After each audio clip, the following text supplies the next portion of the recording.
Now, the latest from ITV News Meridian with Fred Dinage and Sangeeta Barbara.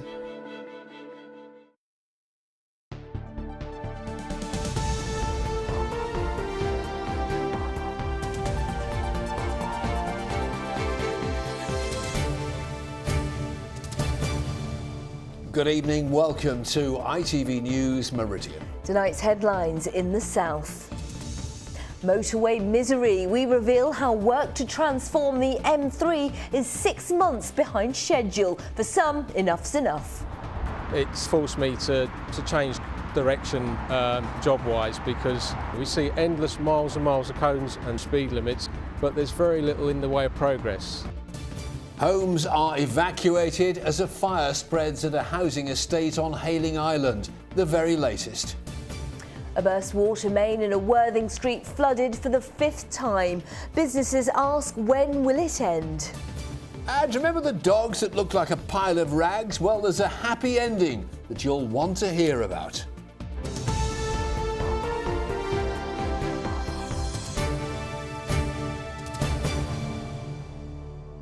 Good evening to you. It's been 19 months of tailback, speed cameras and 50-mile-an-hour limits, and now the misery on the M3 is to last even longer.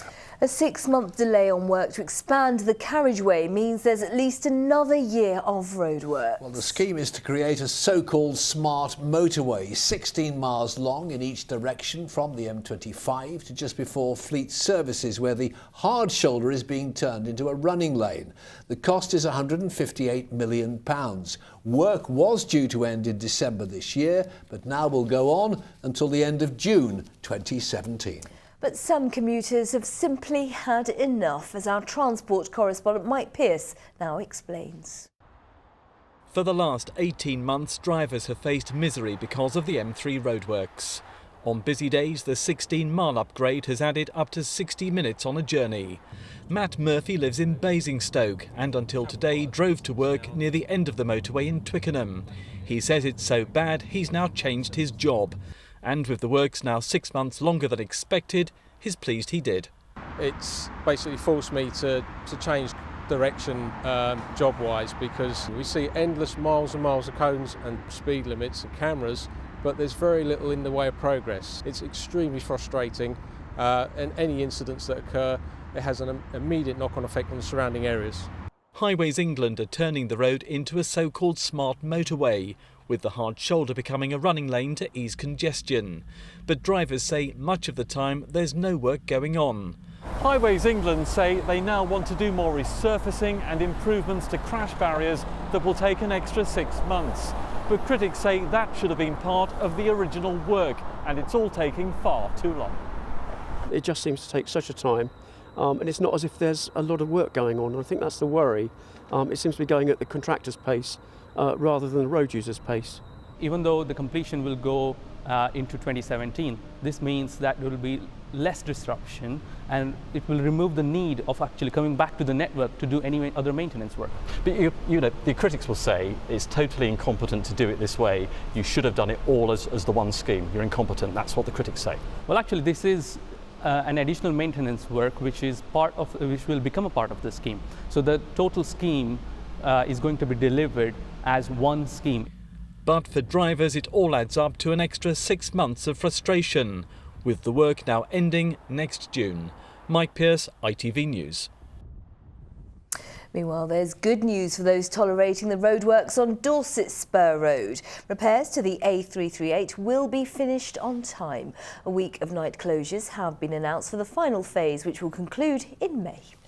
A woman whose car careered over a bank on the South Downs has had an incredible escape. The 28-year-old was driving her black Audi A3 at Ditchling Beacon when it crashed down an embankment and rolled for 150 metres. The air ambulance was scrambled, but she was only treated for cuts and bruises. A family is homeless tonight after a fire destroyed their house on Hayling Island. Firefighters managed to prevent the blaze destroying a neighbouring property on Southwood Road when the flames spread through the roof. Sam Holder sends this from the scene. The fire started in the conservatory of the house behind me and it quickly spread. As you can see, it's semi-detached and both houses were occupied at the time. 2 people and a dog escaped from the first and 3 left the second. They were all unharmed. Neighbours captured the scene on their phones. It was big. Thick black smoke, all blowing northwards. You couldn't see through it. The flames never got too high. By the time the fire brigade got here, the flames only just started breaking through the roof. But a lot of thick black smoke. You could drifting all over the island. It's when you go round the back that you can see the real damage to the house. The family living there will be homeless tonight.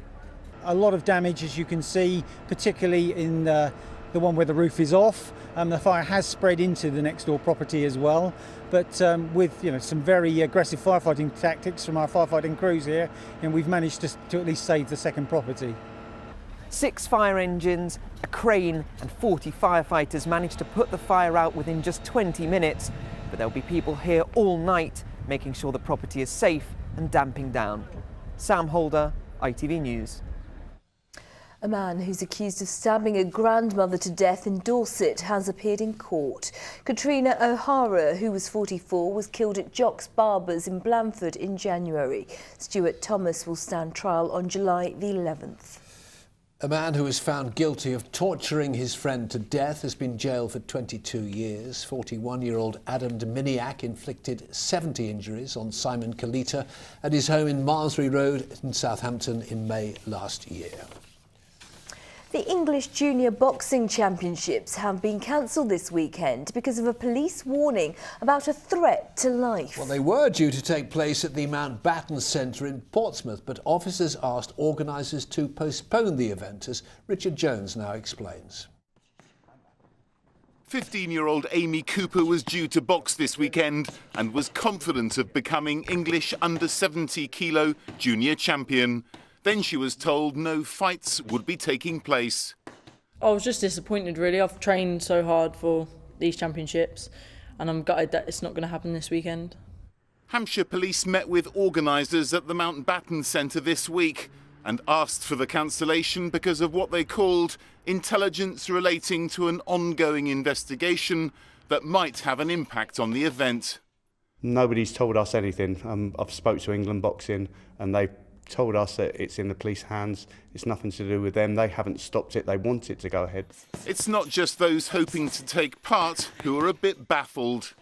In a statement today, English Boxing say the police have told us virtually nothing, apart from the fact that the threat is serious and includes a threat to life. They continue, what little has been communicated to us is, we are told, highly confidential and restricted, and to divulge it would not just be potentially illegal, it would also put people at risk. Clearly something very serious has caused this cancellation. Exactly what might one day emerge.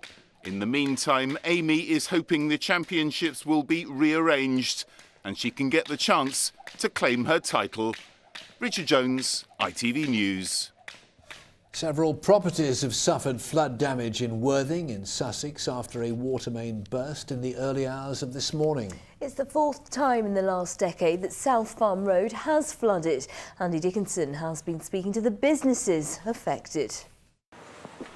Not the result of a torrential downpour, but a burst water main, leaving cars and businesses under a river of water. Martin Haynes' double glazing firm once again left counting the cost. Last week my wife came in here and cleaned everything up. We got it all sorted, ready to reopen and advertise the new showroom, and then we now need new carpets again, and we need probably the walls doing again from when it last happened, which was June last year. Southern Water say their crews were here within half an hour of the main burst and that no homes are without water. They've apologised for any inconvenience, but for residents and businesses here, this is the latest in a long series of floods. This was the scene in June last year, the same intersection underwater yet again. Michael Bates' bicycle shop is one of the oldest in the country and has now faced flooding 4 times in the last 10 years. Last time it happened, we lost so much business for a week. As I was saying just a minute ago, no compensation whatsoever. Yeah, it's a total nightmare really, coming in and seeing that your shop's been ruined, having to replace the carpets, some of the stock, knock-on effect, customers then won't come in, and just a massive downturn in business, really. It's the third or fourth time I think the main's actually failed. You know, really, there's obviously a recurring problem with the area. A new broom sweeping away the mud. Southern Water says it will undertake a full investigation to establish the cause. Andy Dickinson, ITV News, Worthing. Indeed, you are watching ITV News Meridian. We're delighted you are. Thanks so much for choosing us. Coming up. Caked in mud, looking like rags. Some good news for you on the dogs who were dumped in Hampshire. As always, keep up to date with the very latest news in our region, 24 hours a day at itv.com/Meridian. You can always give us a ring. This is the number, 0808 10 10 095. We always love to hear from you, or get in touch via Facebook or indeed Twitter.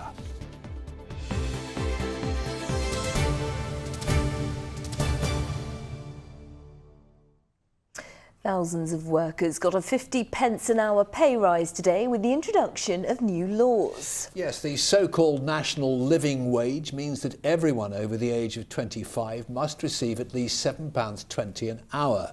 The old minimum wage was £6.70.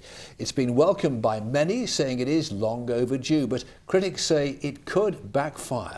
Struggling firms could go out of business, jobs could be lost. Here's our social affairs correspondent, Christine Alsford. In April, the government's new national living wage becomes law. Workers aged 25 and over will be legally entitled to £7.20 per hour. That's 50p more in your pocket for every hour. It's a change that should put money in the pockets of more than 1 million low-paid workers. Yet not everyone seems to have heard the good news yet. How much is the new national living wage per hour? I have no clue. I'm sorry. £9? I'm not sure. I think it's already 8. I'm sure it's 7.41. When the minimum wage was first introduced 17 years ago, it was £3.60 an hour. The new national living wage now doubles that exactly, aiming to help everyone. For employers like this company in Andover, it will make little difference. They already pay much higher wages to attract the best staff. Their starting salary is £16,000 a year. But they say today's move is a step in the right direction. I think it's a fantastic initiative. I think it'll improve the overall standards of living. So I think it'll have an overall positive impact in every sense. At this shop at Burgess Hill in Sussex, they also pay extremely well. But they're worried about the wider impact the new rules might have on the economy. I have every sympathy for small businesses that are struggling to understand how they'll pay it. The risk is the loss of jobs, the loss of competitiveness. And not everyone will benefit. The new rules will only apply to those over the age of 25. And even those younger workers who were paid more are already questioning why. People my age, me being 22, we're going to start hopefully trying to get a first house or renting, things like this. We've still got to go to work exactly the same as everyone else. So I think disadvantaging those people my age, I don't think is particularly fair. The care sector says it's struggling to cope with the new pay rates at a time when cuts to social care budgets are hitting hard. Unless the rising compulsory rises in staff costs are matched by rises in funding, it leaves employers in a very challenging position in terms of their business viability. There's nobody in the sector who would argue against raising wages, particularly for the carers in our industry, but we do have a lot of low-paid staff.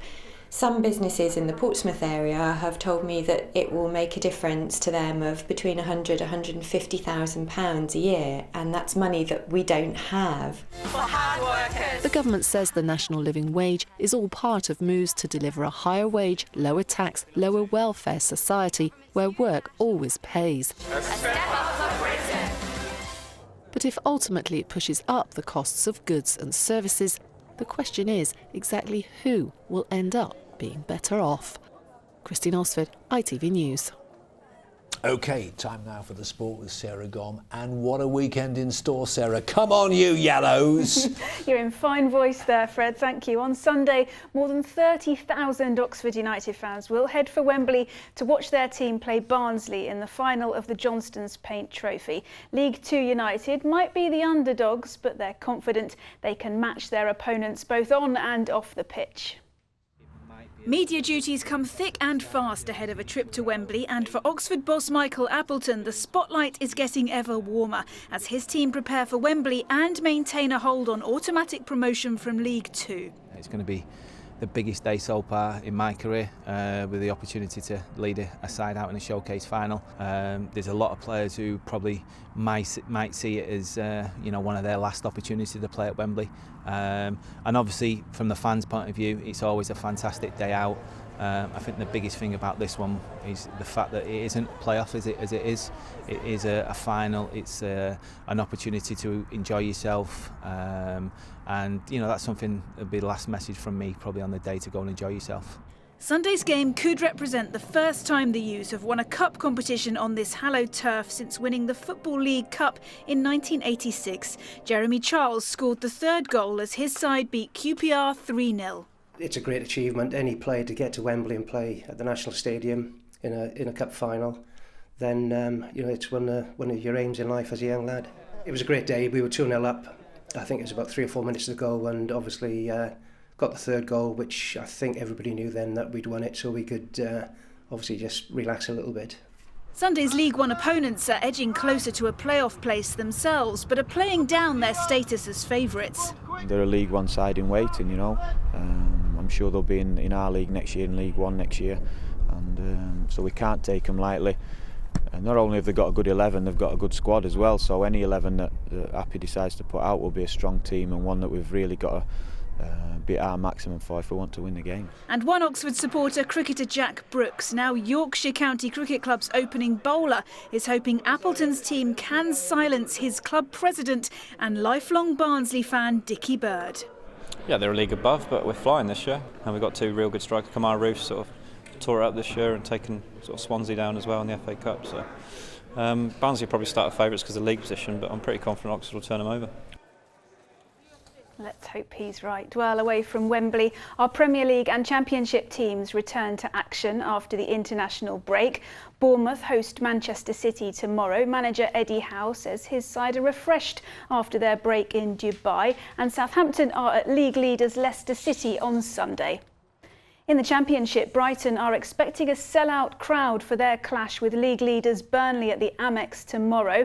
Reading are back in action at Bolton. League One Swindon host Fleetwood, whilst in League Two Portsmouth host Carlisle, and Pompey will be hoping Crawley can do them a favour when the Reds travel to 5th place Bristol Rovers. The family of boxer Nick Blackwell say they expect him to wake from his induced coma in the next couple of days. The 25-year-old was taken to hospital on Saturday when his fight with Brighton's Chris Eubank Jr. was brought to a halt in round 10. Now, more than 16,000 runners will take to the streets of Reading on Sunday for the town's annual half marathon. Last year's race was won by Kenyan Amos Kiplagat. He crossed the finish line in 1 hour and 3 minutes. But of course, many taking part are not elite athletes, and for some, it's their first attempt at a 13-mile run. Mel Blore has met one novice runner whose voice will be very familiar to radio listeners from across the Thames Valley.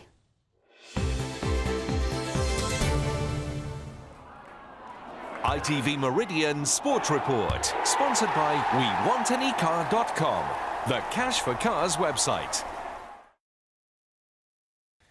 Hi, this is Matt and Michelle on Heart Breakfast. It's 7:15. Coming up, some Justin Bieber, but up next, Amy Winehouse and Valerie. She helps wake up thousands every morning, but radio presenter Michelle Jordan is preparing for her biggest challenge so far. I've started the Reading half, not actually started it, but I've waved the runners off and never done it. And loads of people have asked me about that. It's like, yeah, see you when you get back, 30 miles, I'm off for a cup of tea and a bacon sandwich. And it's just got embarrassing, yeah. So what's the training been like? Hideous. I am not a girl that's made for running. So I've just got in, I've done another training run. I feel horrible. My knees hurt, my back hurts. 2 years ago, Michelle decided to get fit and started running. So far, she's lost 4.5 stone. I've cried, I've been bleeding, I've got chafing, you name it, but I am going to get a medal and I'm going to do it. I'm running for our charity, which is Globals Make Some Noise, and it helps local kids' charities. So in Oxford, we've got Daisy's Dream, and in Newbury, Swings and Smiles, and they're amazing charities. And listeners have just got behind me, and I'm nearly at £2,000. The good news for Michelle and everyone else is race organisers have kept the same flatter and faster route introduced last year. Runners will set off from Green Park before winding their way around the streets of Reading through the university campus and the town centre. They'll then make their way south, with the final straight taking runners into the Medeski Stadium.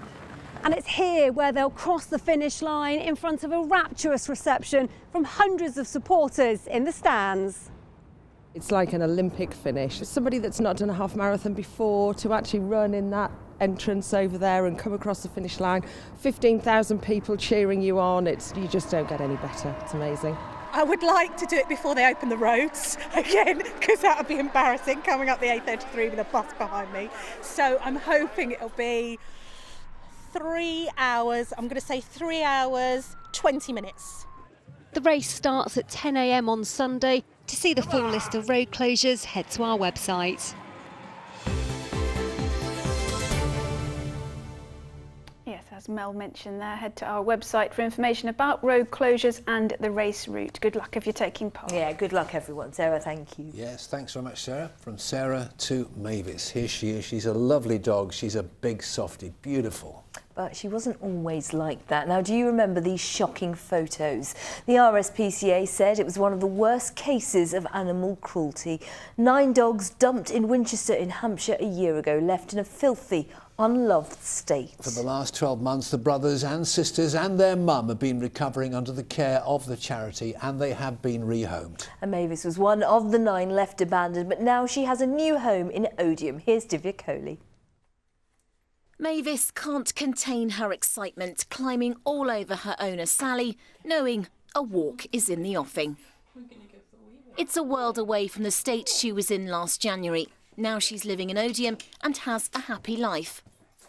Dog lover Sally initially thought it would be a 2-week fostering project, but slowly fell in love.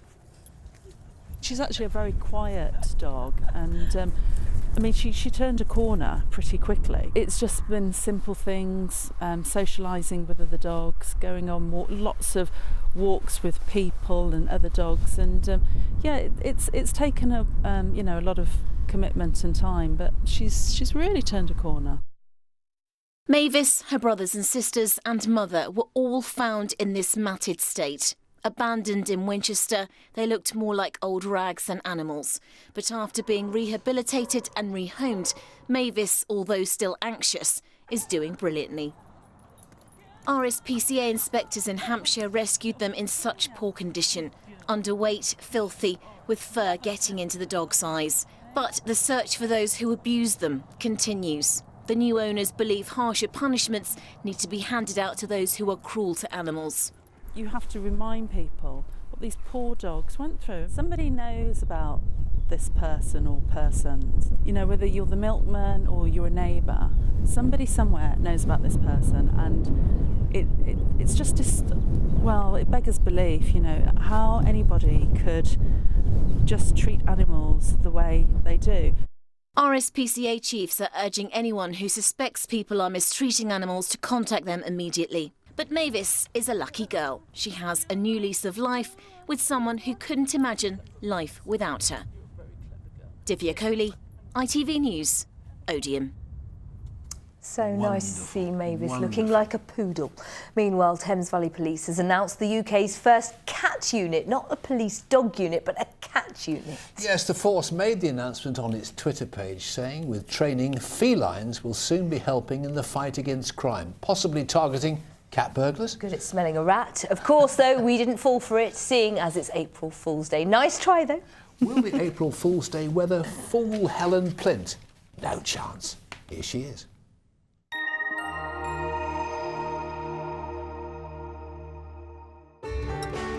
From blizzards to pool, Driving through Europe. Eurotunnel the Shuttle sponsors ITV Meridian weather. Well, what a start to April. The stunning sunsets just keep coming this week. This was the setup in Poole in Dorset, taken by Paul Whittington a couple of days ago. And we hold on to the dry and fine weather for much this weekend. Just a little rain later on tomorrow. And by Sunday, well, a marked change in the temperatures. You can see over the last couple of days, we've been dragging in the southwesterly airflow, keeping things a little on the chilly side. Temperatures in their low teens. But, well, come Sunday, quite a difference, as I say. Once the air starts coming from the continent, from the south, temperatures nudging their way up to the mid-teens and starting to feel a little muggy as well, so quite a shift. Overnight tonight, though, in the meantime, it will be pretty chilly, so once those clouds part, a bit of frost, mist and fog, all possible first thing in the morning, but by compensation, well, plenty of bright spring sunshine burning all of that away pretty quickly, and the temperatures are on the rise as well. Later on in the afternoon, though, just a little bit more in the way of cloud creeping into southern parts, bringing some rain overnight for many. Now, quick look at the high tide times, and in Bognor Regis, high tide tomorrow is at 7:15 in the morning and again at 8 o'clock at night. Eurotunnel the Shuttle sponsors ITV Meridian weather.